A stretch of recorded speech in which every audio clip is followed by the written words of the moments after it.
ষষ্ঠ শ্রেণীর শিক্ষার্থীরা, তোমাদের ২৬ সালের গণিত বই আমরা পেয়ে গেলাম। তো আজকে আমরা প্রথম অধ্যায় নিয়ে আলোচনা করব এবং তোমাদের অধ্যায়গুলো বলে দিব।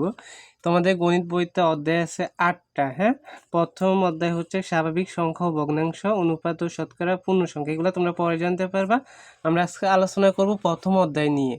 তো তোমরা অবশ্যই চ্যানেলটি সাবস্ক্রাইব করে রাখবা, কারণ আমরা তোমাদের গণিত বিষয়ের সকল সমাধানগুলো দিয়ে দিব এই চ্যানেলে। এই জন্য প্রত্যেকে চ্যানেলটি সাবস্ক্রাইব করে রাখবা। তো স্বাভাবিক সংখ্যা ও ভগ্নাংশ। হ্যাঁ, তো দেখো এখানে কি লিখেছে। প্রাচীন মানুষ বিভিন্ন বস্তু বা জিনিস গণনা করতে গিয়ে প্রথম সংখ্যার ধারণা পেয়েছিল।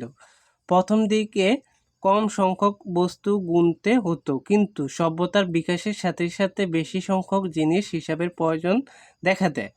সেখান থেকে নানা রকম প্রতীক ও পদ্ধতির মাধ্যমে মানুষের গণনার আরও সহজ ও কার্যকর উপায় খুঁজে বের করে। যেহেতু এই সংখ্যাগুলো গণনার প্রয়োজনে সৃষ্টি হয়েছিল, তাই এদেরকে গণনাকারী বা স্বাভাবিক সংখ্যা, ন্যাচারাল নাম্বার ইংলিশে বলা হয়।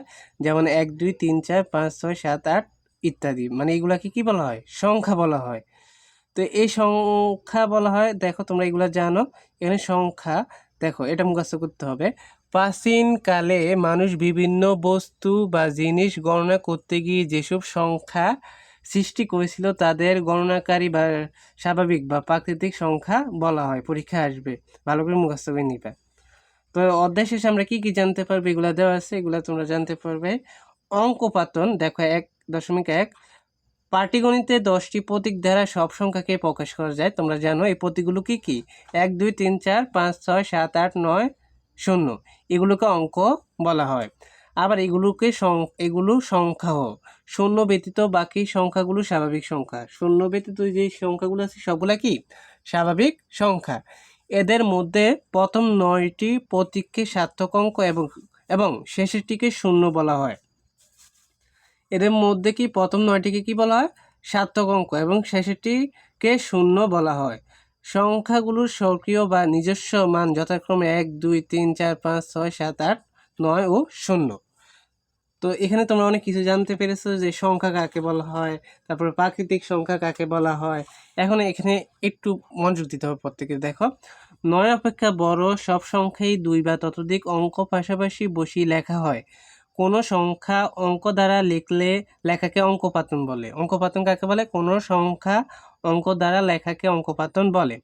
অঙ্কপাতনে 10টি প্রতীক ব্যবহার করা হয়। 10 ভিত্তিক বলে সংখ্যা প্রকাশের রীতিকে দশমিক ও 10 গুণোত্তর রীতি বা 10 গুণোত্তর রীতি বলা হয়।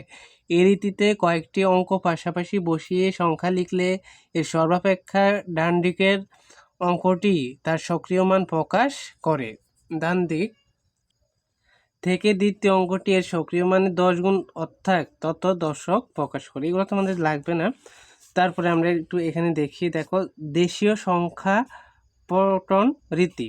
তো এখানে কি কি আছে তোমরা লক্ষ্য করো। এখানে এগুলো মুখস্থ করবে: একক, দশক, শতক, হাজার, অযুত, লক্ষ, নিযুত, কোটি। তো এখানে প্রথম, দ্বিতীয়, তৃতীয়, চতুর্থ, পঞ্চম, ষষ্ঠ, সপ্তম, অষ্টম এগুলো আছে। হ্যাঁ, এগুলো তোমরা পারবা। এখানে আর কিছু লাগবে না আপাতত। তারপর এখানে দেখো উদাহরণ ১, কমা বসিয়ে কথায় লেখো। কমা বসাতে হবে, তারপরে কথায় লিখতে হবে। তো দেখো, সংখ্যাটি ডান দিক থেকে ৩ ঘর কমা, এরপর ২ ঘর। তোমাদের সহজ বাংলা বলি, প্রথমে 3 ঘর পর কমা বসাইবা, তারপর 2 ঘর পর, তারপর 2 ঘর পর, এভাবে কমা বসাইতে হয়। হ্যাঁ, তো বুঝতে পেরেছো আশা করি। প্রথমে 3 ঘর পর, তারপর 2 ঘর, তারপর 2 ঘর, তারপর 2 ঘর, এভাবে বসে যাবা। তো এটাকে আমাদের বলা হয়েছে আবার কথায় লিখতে। তাহলে 98 কোটি, এই যে একক, দশক, শতক, হাজার, অযুত, লক্ষ, নিযুত, কোটি। হ্যাঁ, তাহলে 98 কোটি 75 লক্ষ 47,321। এই যে 98 কোটি 75 লক্ষ 47,321। তারা অনেক কিছু লিখেছে, এগুলো লাগবে না তোমাদের। তুমি আগে কমা বসাবে, আমি যেভাবে বসেছি। তারপর এখানে কথায় লিখবা 98 কোটি 75 লক্ষ 47,321। তারপরে এখানে আছে অঙ্কে লেখো 7 কোটি 5 লক্ষ 90,007। তো দেখো, একক, দশক, শতক, হাজার, অযুত, লক্ষ, নিযুত, কোটি, এভাবে লিখে নিবা। তারপরে তুমি 90,007 বসাইবা। এই যে একক 7, দশক 0, শতক 0, হাজার 0, অযুত বলছে তাই 90,000। হ্যাঁ, 9 লিখতে হবে এখানে, 90,000। আর যদি শুধু 9,000 বলতো তাহলে এখানে 9 বসাইতাম। তারপরে 5 লক্ষ, তাহলে লক্ষ করে 5 হবে। আর এখানে 7 কোটি, তার নিযুত ঘরে 0, কোটির ঘরে হবে 7। শেষ। আর কিছু লাগবে না। তারপরে দেখো 7 অঙ্কের বৃহত্তম ক্ষুদ্রতম সংখ্যা লেখো। বৃহত্তম মানে হচ্ছে বড় আর ক্ষুদ্রতম মানে হচ্ছে ছোট। তো 7 অঙ্কের বৃহত্তম সংখ্যা তোমরা আগে লিখবা 7টা 9 লিখে নিবা, যে 1 2 3 4 5 6 7, এই 7টা 9 লিখে নিবা। আর 7 অঙ্কের ক্ষুদ্রতম সংখ্যা কীভাবে লিখবা, একটা 1 লিখে 6টা শূন্য বসিয়ে দিবা, তাহলে 7 অঙ্কের ক্ষুদ্রতম সংখ্যা হয়ে যাবে। তারা অনেক কিছু লিখেছে, এগুলো লাগবে না। আবার বলি, 7 অঙ্কের বৃহত্তম মানে 9টা 9, 8 অঙ্কের বৃহত্তম মানে 8টা 9, 5 অঙ্কের বৃহত্তম মানে 5টা 9। এখন ক্ষুদ্রতম ধরো 5 অঙ্কের ক্ষুদ্রতম বলতেছে, তাহলে 1 লিখে 4টা শূন্য। 3 অঙ্কের ক্ষুদ্রতম তাহলে 1 লিখে 2টা শূন্য।